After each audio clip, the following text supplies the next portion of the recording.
Chris Lawrence, yung singer, ninakawan ko ng cellphone niya yun sa bahay niya.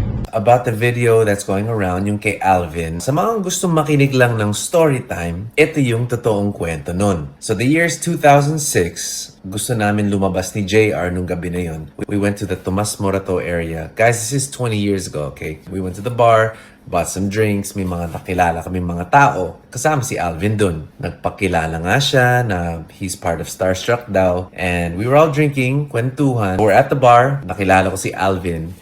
And I think he was with 2 or 3 other people. So eto na, nagsasara na yung bar. Medyo bitin kami sa inuman and so in-invite ko sila sa bahay. Pumunta naman sila. So they came to the house. We started drinking in the studio. Pansin namin na sumisikat na yung araw. Pack up na and umalis na sila.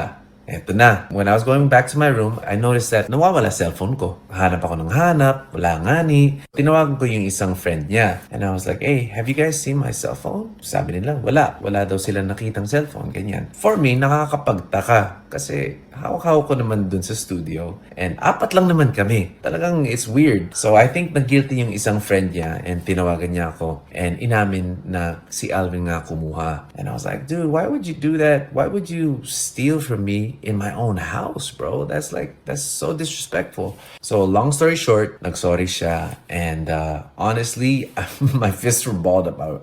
Gusto ko siyang suntukin. Pero I know that violence is never the answer. So, I said, it's okay.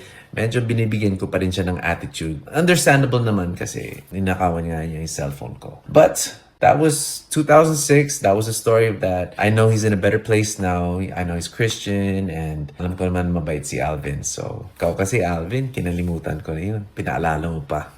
Oo nga, naibalik mo ba?